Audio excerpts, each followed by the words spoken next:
ज्योतिष से जिसको ज्योतिष ज्ञान है वो हमें हमारा भविष्य बता दे। लेकिन दोस्तों ये बहुत खराब बात है। मैं आपको कहना चाहूंगी, अगर आप अपना भविष्य जानना चाहते हैं इस तरीके से कि कल क्या होगा, तो वो बात बिल्कुल बेबुनियाद है।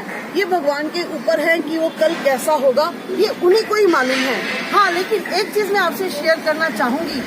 हेलो फ्रेंड्स, चलिए आज देखते हैं कुंडली जो है बनती है वो बन तो जाती है और आपने बहुत बार बनवाई भी होगी, और हर कंप्यूटर से आप जैसे भी कुंडली निकलवाना चाहें, साइबर कैफ़े से कहीं से भी, तो आपको अपनी डेट ऑफ बर्थ, टाइम और सब कुछ देना होता है और कुंडली बन जाती है।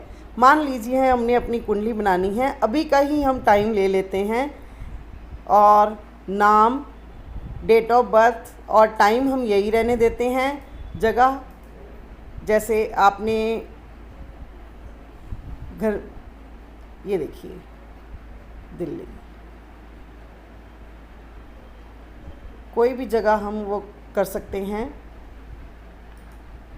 हमें सिर्फ ये देखना है कि कुंडली जो है बन तो गई, लेकिन अब हम कुंडली बनवा के रख लेते हैं और हमें उसके बारे में पता कुछ भी नहीं होता दोस्तों। लेकिन जो कुंडली मैं देखती हूँ उसमें हम एक एक चीज़ जो है क्लियर कट बताते हैं हर एक को, कि जैसे कुंडली में 7 ग्रह और 2 ग्रह राहु केतु होते हैं।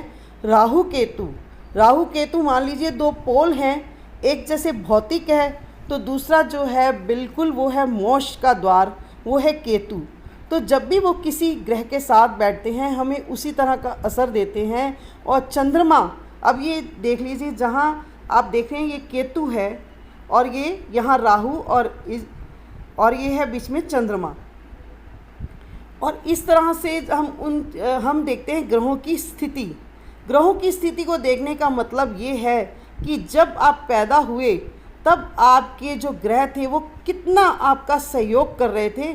हर ग्रह जो है 30% जो है 30 डिग्री जो है वो हमें देता है ऊर्जा, और उसमें से अभी हम इसको देखेंगे तो वो मिथुन राशि में है और वो 27% है, और चंद्रमा 29, और ऐसे मंगल 14, ऐसे करके ये ग्रहों की स्थिति, इसके बारे में पूरा जायज़ा आपको होगा। और जो ग्रह आपका सबसे कम चला होगा या जो ज़्यादा चला होगा उसकी आपको एनर्जी ज़्यादा, और जो ग्रह कम चला होगा उसकी एनर्जी कम होती है। और उसको किस तरह से हम देखें और कैसे वो हमें एनर्जी दे रहे हैं, ये सारी चीज़ें जो हैं इस कुंडली में आपको, जैसे घड़ी की सुइयां देखी जाती हैं वैसे कुंडली भी देखी जाती है। और इस कुंडली का पूरा जो हम ये है आपको बताते हैं कि आपकी ग्रह स्थिति, आपके ग्रह जो आपको असर दे रही हैं, जो आपके राहु केतु जिस भी ग्रह के साथ बैठते हैं वो क्या असर देते हैं, आपको कुंडली का क्या असर है, आपके लगन कौन सा है, आपकी राशि कौन सी है, आपकी राशि का असर क्या है, ये सारी बातें जो हैं आपको एक ही बार में, एक ही समय में, और आपको पूरी तरह से सच एक दर्पण दिखाया जाएगा।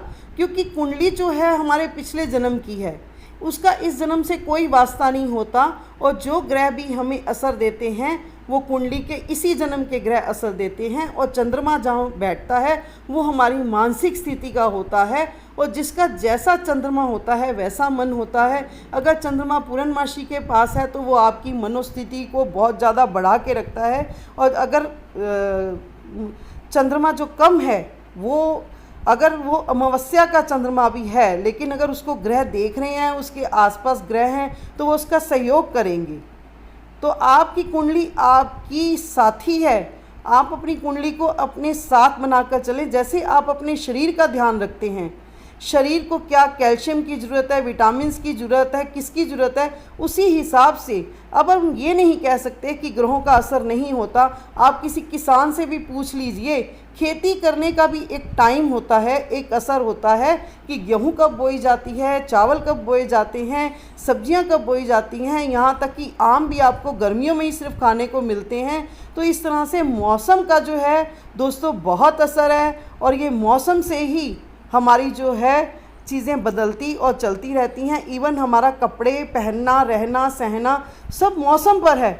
तो इन ग्रहों का भी हम पर बहुत असर है। अगर गुस्सा ज़्यादा है तो उसको कम करना है, और अगर बिल्कुल गुस्सा नहीं आता, बहुत कम है, तो उसको अपने अंदर एनर्जी को कैसे बढ़ाना है, ये सारी एनर्जी और ये सारी मैंने अपने यूट्यूब चैनल में आपको ग्रहों का सारा बताया, मिस्टिकल वर्ड में। आप वो वीडियोस भी देख सकते हैं और इन कुंडली का भी सहारा ले सकते हैं। और कुंडली देखना तो एक तरफ, आप अपनी कुंडली को अगर समझना चाहते हैं तो आप समझ सकते हैं।